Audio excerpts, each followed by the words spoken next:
So, anyway, their FE is in the 6th spot and FI is in the 1st, and our FE is in the 1st spot, and the ESFPs is in the 6th spot. So basically, the difference that makes is that they'll be like, well, if I, like something a certain way, as long as it's not hurting anyone, then I'm going to go ahead and do it that way, unless it's something really important, and I'm going to go along with, everyone else.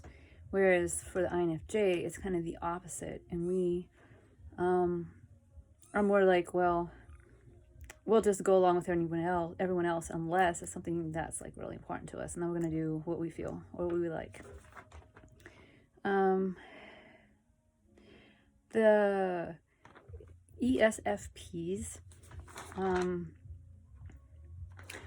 since they have the FE for their 6th function, and I do think it's true that your whole personality is based on your 6th function, they and the ENFPs, they are extremely interested in people and extremely focused on people at some level. So they are always noticing things about people. They find it very interesting, and so they really like to talk to you about people and understanding people and all that sort of thing. They've already, noticed a lot of stuff on their, noticed something on their own, and so like they enjoy talking to the INFJ because then they see the story behind it and get to see these things in more depth. They just, find it fascinating. Also, because they're FE, and this is something to do with ENFPs also, is because they're FE, it's their 6th function, so it's by their personality. It's not preferred so much, and it's kind of difficult for them to access, even though it is strong. And so it's pretty difficult for them to talk about their personal feelings. So if they are talking about the personal feelings, just like don't interrupt them and just let them go and get it out. It's not hard in the sense of like for an INTJ or an ISFJ, but that would be difficult. But for them, it's hard. It's kind of uncomfortable.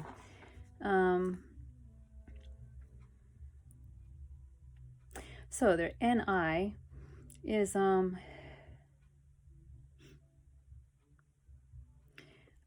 their 4th spot, so it's kind of like a toggle thing. It's kind of like really, really slight or, really full-blown.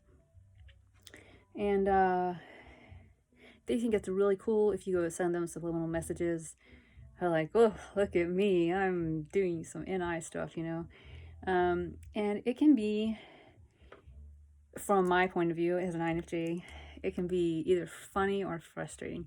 It can be funny in the sense of like, there's an ESFP that I know, and we were playing a game, and I think that I kind of let her think that me and my partner were choosing a certain answer that was not the answer we were doing, and so she, went with that, and then she had another answer. She had the answer that she picked, and she let it be known on the next round, and me and my sister, who's the INTJ, were kind of going.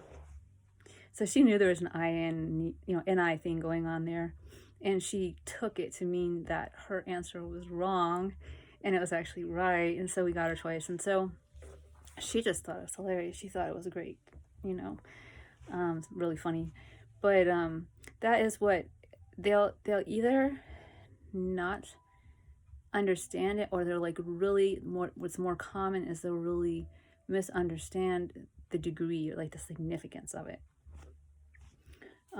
So that can cause a little bit of some pretty huge misunderstandings. I think that sometimes also they can get really overwhelmed if it's just them by themselves, how they experience it by themselves.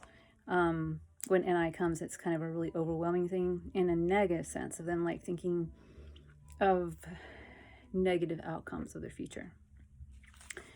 Let's see, they have TE for their 3rd function, so I think it's their aspirational function. They think it's great, and they're very good at it, and actually they and the ENFPs have the TE in that spot, and it's the purest TE that there is because they almost don't have TI in the background, and they are extremely creative and you could say enterprising, very flexible, very versatile, and formulating plans. I'm very enthusiastic and formulating plans and making things happen. This is just like the greatest thing for them. They have so much fun doing it, and they're very good at doing it. Sometimes they can let it, like they can get caught by it. If there's a problem and they can't solve it, it's really hard for them to let it go, and it just kind of acts as a quicksand kind of thing. I think it's combining maybe with their FI, their personal feelings, and they can just get sucked into it, and it's hard for them to get out of it. I was talking to an ESFP friend about that, and she said, oh yes, yeah, that happens. And I actually saw just a few weeks ago a little ESFP girl that had that happen, and of course this was acted out very theatrically and very clearly before my eyes, and she was just beside herself. They had to go, and she couldn't find a certain thing, and she just could not let it go, and it was just obviously a huge agony to her. And so they just kind of need to be reminded about the big picture, and also maybe reminded about how somebody else feels, and that just kind of can jolt them out of it. It's not that they're not thinking about other people. They're not thinking about the big picture. They almost don't have TI, but it's just they get stuck in this thing, and they just get locked in it, kind of.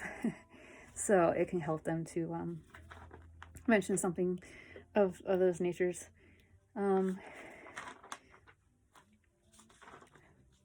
They have NE in their A spot. So this is their function that they put out there to demonstrate their goodwill to the world, and also it's kind of a buffer between them and everyone else to kind of protect themselves. And so it has to do with variety. And hold on just a second. Okay, sorry. It has to do with variety, and they, if you want things to stay at a kind of a pleasant plane with an ESFP or an ENTP, then make sure there are options involved in your interactions with them in any sense of the word. When you see either of these types, like in a crowd, they will be going from one person to the next person to the next person. They don't just stay with one person, and they're doing this out of politeness. Also, as I said, it's a buffer. And my mom with my dad, who's an ESTP, like she'll be offering one thing for lunch for a while, then change it to another thing, then change it to another thing. You always have to have these options going all the time.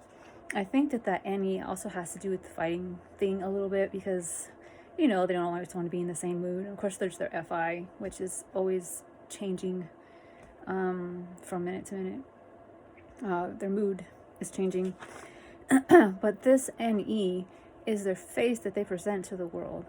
And what people present to the world, obviously, is only the tip of the iceberg, but it does make them together with the, it makes them seem shallow when they're not shallow. That's just their service. They want to make sure that everybody's having fun and get around to everybody, and it does not mean that they have trouble committing or getting into something more deeply. It's just their interface with the world, that's all. And they're helping people have fun and mixing and just it's just the thing that they do. They have the variety thing. So I saw somebody say that that you cannot have development in your relationship. Like there's not a sequential kind of thing happening.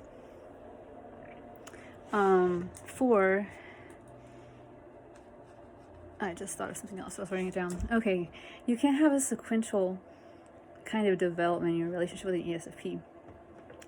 I can see why the person would think that, but I don't think it's true. I think that the reason they think that is because of the NE.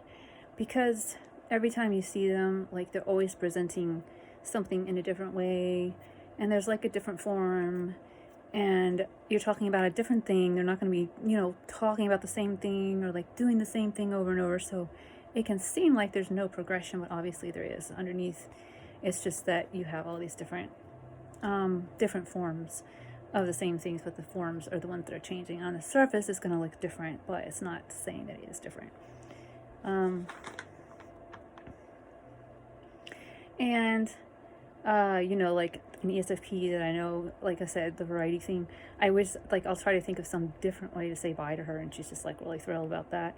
We have an ESFP cat, and I'll hold her all different ways, and she's just thrilled. They might not end up liking what it is that you do, and they'll, of course, that's a big deal for them with the FI, deciding whether they like something or they don't like it, but they always enjoy the, experiencing the new thing.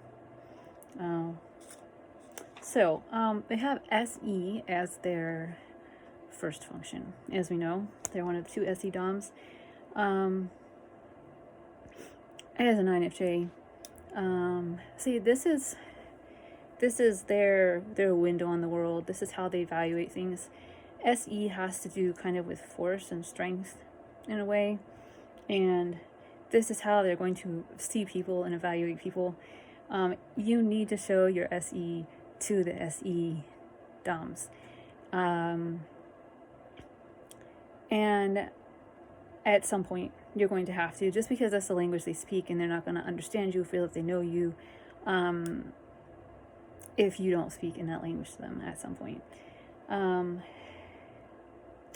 With the cat, and this is a simple explanation, a simple demonstration, since we're talking about an animal here, but like she would always, go under the bed, and it was really hard to get her out and stuff at night when we would, put her to bed. And so anyway, I looked up online, being the TE weak person that I am, to see how to get the cat out from under the bed in an easier way without getting all my hair pulled out by the springs underneath. And apparently you can use a vacuum cleaner. So I started using that, and now, like before, she was so insecure, and like she tried to scratch me when I held her one time, and she would just be really nervous and stuff. But then after I did that with the vacuum cleaner, then she respected me. She lets me hold her upside down and everything now. So that kind of says it in a nutshell. And I told that story to this ESFP girl that I know, and she got a funny look on her face. But see, the thing is that she knew what I was talking about, and she got it. And I was trying to explain to her, and this is the way that it is. The people that have SI stronger, when you don't use your SE, and as an INFJ, we have SE. Usually we don't show it a whole lot because, either it's a small amount or a huge amount, and in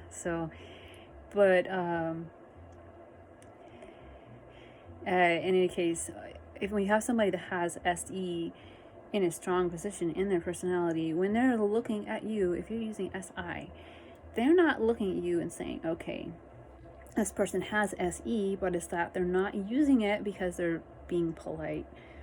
They're looking at you and saying, well, the reason they're not using it is because they don't have it, because they're not able to use it, and they see that as a weakness. And it's just the way the personality is set up. I mean, that really has nothing to do with whether you're a strong person or not, but in their mind it does. So just to speak their language and speak to them and everything, you have to express your SE at some point with a person that has SE in a strong position, just so they know where you're coming from, and then they'll be able to understand you and relate to you, and they'll be able to respect you and feel more secure and relaxed with you.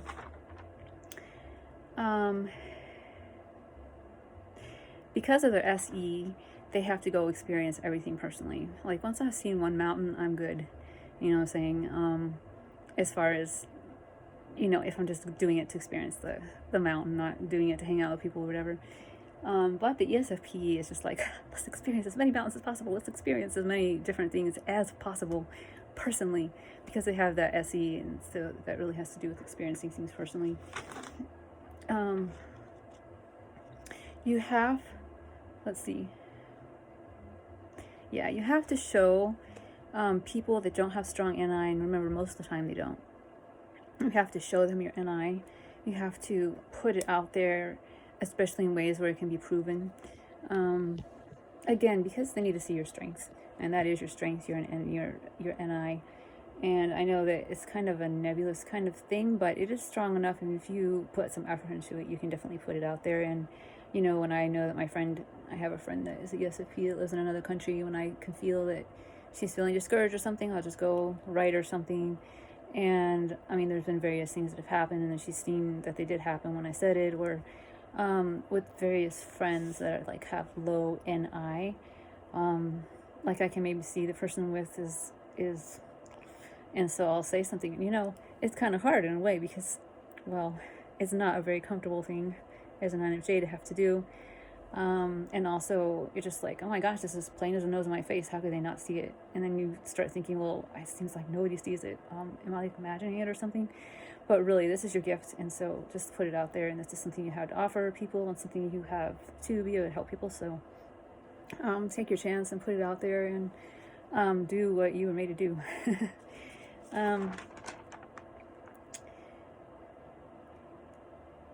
So they have almost no TI in their 7th spot, and so this is their weak spot, but I think that it must almost be a strength. It must really enable them to really focus on the situation at hand. Sorry, I'm wiggling here, aren't I? Anyway, if you are an ESFP or an ENFP, you can bolster your TI so that you can, at least squiggle out in it with reading. An ESFP that I know, she speed reads. I mean, you can, this TE has to do with facts and that sort of thing, and so you can, and to get the big picture and to know, what's happening in the big picture. So reading really helps a lot with that. I mean, it's not bad to be bad at TI, but of course, with your bad point, you don't want to, you want it to be too big of a liability if you can help it. This is something that kind of makes them look dumb to people, and the same with ENFPs, because TI is normally associated with intellectual and with intelligence. But, I mean, as I've said before in other videos, I mean, there's so many different types of intelligence, and what the ESFPs and ENFPs do is another kind of intelligence, and well, you don't want to get on their bad side. You definitely have a lot to be nervous about. Also, I think that something that is really affected by their TI is the ENFPs and the ESFPs both have problems answering text. I personally have developed two strategies to deal with this. One is that if you have something that's time sensitive, tell them it's time sensitive and kind of make them not answering an answer. So, like, if you can go, let me know by 5 or something like that. And so then if you don't hear from them, then that's an answer also. But I think also that TI, it has to do with writing, right? Being able to express yourself in writing. And I think that because it's their weak one, that they have to get a lot of momentum up to be able to do it. And so, when you're thinking, well, that's hard for them to do it, you do these little short texts. Actually, an ESFP told me when she didn't answer me, she was like, I was like, talking to her about this. And she said, well, I'm waiting. You won't hear from her for a few days sometimes, And she's like, I'm waiting because I want to do a good job in answering the text. And so she's waiting until she has a good opportunity to concentrate on it and everything. So I think that it just takes more concentration for them. It takes more effort. It takes a lot more momentum. And as I was about to say before, you think, oh, well, you're helping them by doing a little short text. But actually, I think that it's a lot easier for them if you do long text, because with the momentum that they have to get together to actually do it, it's more appropriate for a long text than for a short text. I don't know if that makes sense. I mean, it's easier for them to do a long text in that state than a little short text. And also, they don't want to get themselves all, to do a little short answer. So if you do a long one, then it'll be easier for them to answer appropriately with the way that their functions are arranged. Well, this is the very end here. They're very independent, but the women anyway, they like you to just step in and, you know, do something for them or take care of them or whatever. Just take the initiative on that. I don't really know any ESFP men very well, so I can't really comment on that. Again, like I said, with their FI, they go from one mood to another mood to another mood. So they're always exciting. Again, you have the variety thing going on, I think. So anyway, I just really like ESFPs. Like I said, they have a really light quality to them. They're really concerned about, you know, making sure that everybody's comfortable, everybody's having fun, bringing joy to the world. And, you know, there's really no other type like them. You know, when they're having fun, they just totally forget everything. They kind of wrinkle up their nose and have this certain smile that they have. And it's just, you know, pure joy to see that. So, yeah, I think that would be about it. So tell me if you have any comments or questions, or you're an ESFP, what your thoughts are on what I said. And yeah, thank you for watching. Bye.